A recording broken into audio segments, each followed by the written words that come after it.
اچھے سے اچھے پھول کی مہک بھی کچھ دنوں بعد ختم ہو جاتی ہے، لیکن اچھے اخلاق اور اچھے سلوک کی مہک انسان کی موت کے بعد بھی قائم رہتی ہے۔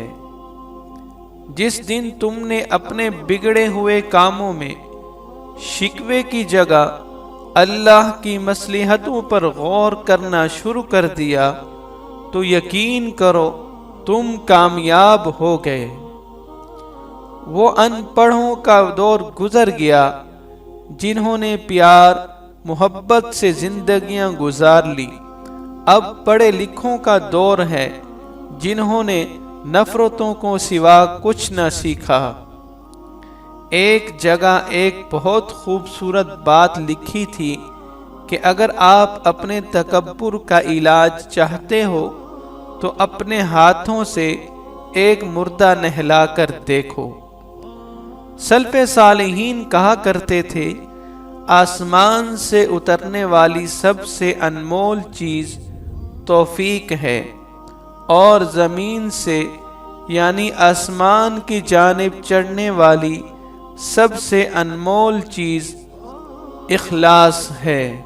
یقیناً آدمی نیکی کرتا ہے تو دل میں نور اور بدن میں قوت پیدا ہوتی ہے، اور بے شک آدمی گناہ کرتا ہے تو دل میں اندھیرا اور بدن میں کمزوری پیدا ہوتی ہے۔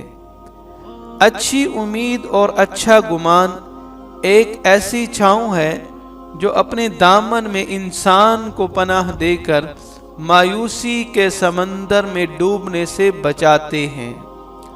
اللہ کو پانا ہے تو 4 چیزیں سنبھال کر رکھو: نماز میں دل کو، تنہائی میں سوچ کو، محفل میں زبان کو، راستے میں اپنی نگاہ کو، اور سینے میں قرآن کو۔